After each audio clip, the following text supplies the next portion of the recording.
Assalamualaikum warahmatullahi wabarakatuh. Ya, tidak terasa kita sudah masuk pada pertemuan ke-10. Ya, setelah pada pertemuan-pertemuan sebelumnya kita sudah membahas ya mengenai apa itu ERP, sejarah ERP, fungsi ERP hingga implementasi ERP. Nah, maka disinilah nih step akhir dari materi ERP. Ya, dimana kita akan membahas studi kasus penerapan ERP. Nah, metode yang digunakan yaitu OOAD atau Object Oriented Analytic Design. Seperti yang kita tahu, dalam pemrograman ada yang namanya pemrograman berbasis objek. Nah, kalau dalam analisa dan desain kita juga mengenal yang namanya analisis dan desain berorientasi objek. Lalu apa itu OOAD? OOAD adalah suatu metode yang digunakan untuk menganalisis informasi mengenai satu kesatuan sistem yang berorientasi objek. Bagaimana caranya? Biasanya kita menggunakan diagram UML. Kalian pasti pernah belajar diagram UML ya. Nah, seperti yang sudah saya sampaikan sebelumnya, bahwa pada pertemuan kali ini kita akan melakukan studi kasus. Dalam hal ini yaitu penerapan ERP menggunakan metode OOAD untuk sistem pemesanan barang. Ya. Untuk diagram UML yang digunakan sendiri di sini ada 3, yaitu ada use case diagram, class diagram, sequence diagram. Sebenarnya untuk diagram UML ini banyak ya, tidak cuma 3 aja.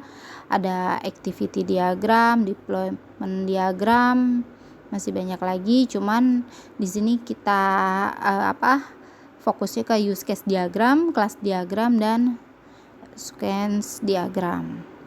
Singkat aja karena seharusnya sudah sering dibahas di mata kuliah lain. Nah, untuk use case diagram di sini digunakan untuk menggambarkan interaksi yang terjadi antara user dengan sistem. Ya. Nah, kemudian untuk kelas diagram sesuai dengan namanya fungsinya yaitu untuk menggambarkan kelas yang ada pada sistem tersebut. Nah, kalau untuk sequence diagram merupakan diagram yang menggambarkan suatu interaksi antara objek dan menunjukkan komunikasi antar objek tersebut. Oke. Yang pertama di sini adalah use case diagram ya, menggambarkan bagaimana seseorang ya atau marketingnya di sini ingin melakukan pemesanan barang. Nah, dalam use case diagram terdapat 3 komponen ya. Yang pertama, sistemnya itu sendiri. Sudah jelas di atas, sudah dituliskan. Yang kedua, aktor. Nah, untuk aktor digambarkan ya seperti orang dan diberi keterangan aktor tersebut itu siapa ya. Kalau di dalam hal ini kan marketing aktornya. Dan yang terakhir adalah use case itu sendiri, artinya apa yang dapat dilakukan oleh sistem yang berkaitan dengan aktor tersebut. Nah, kalau di sini adalah membuat sales order, membuat customer list report, dan membuat order status report. Oke, lanjut. Kelas diagram seperti yang sudah saya sebutkan, diagram ini menggambarkan kelas-kelas yang ada di sistem. Kalau di contoh ada kelas buyer ya. Ada kelas buyer. Ini kelasnya buyer, sales order. Nah, ini kelasnya ya. Oke, lalu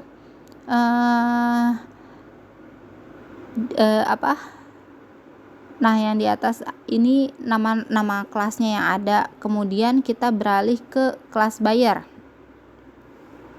Ya. Kita beralih ke kelas buyer.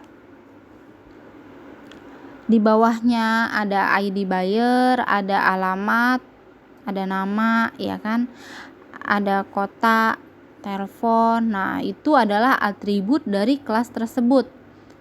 Artinya ya atribut dari kelas buyer. Nah, yang paling bawah dari kelas buyer ada membuat order ya, yang ini membuat order. Nah, itu merupakan metode atau operasi yang dapat dilakukan kelas buyer. Nah, terus ada tulisan nih 1.1. Nah, itu artinya terdapat satu atau lebih objek ya. Atau tulisan satu saja atau satu saja ya, artinya hanya terdapat satu objek saja. Misal hanya satu SO, hanya bisa membuat satu orderan saja, seperti itu. Nah, kemudian lanjut ya, kita ke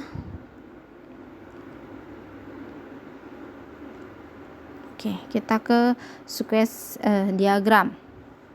Kita langsung aja ke sininya karena lebih jelas ya gambarnya di sini, yaitu ke order processing, ke load sales ordernya. Ya, seperti use case, di sini kita memerlukan sebuah aktor ya. Nah, aktor ini ingin melakukan proses order. Hal yang pertama dilakukan adalah mengakses Windows SO.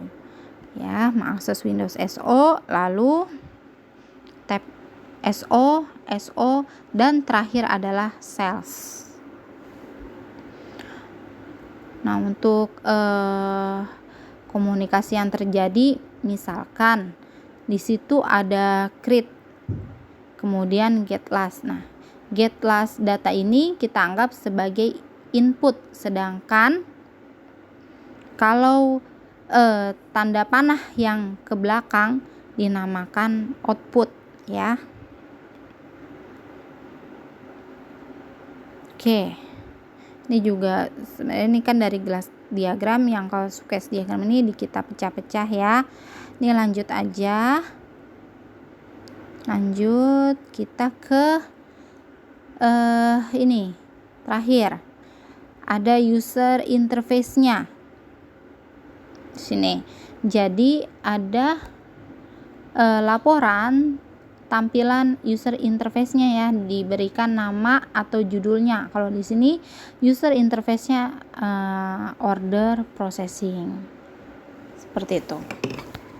Nah, ini juga ada detail order processing, ada format laporan dari sales order. Nah, seperti ini. Ini tampilannya ya, user interface-nya.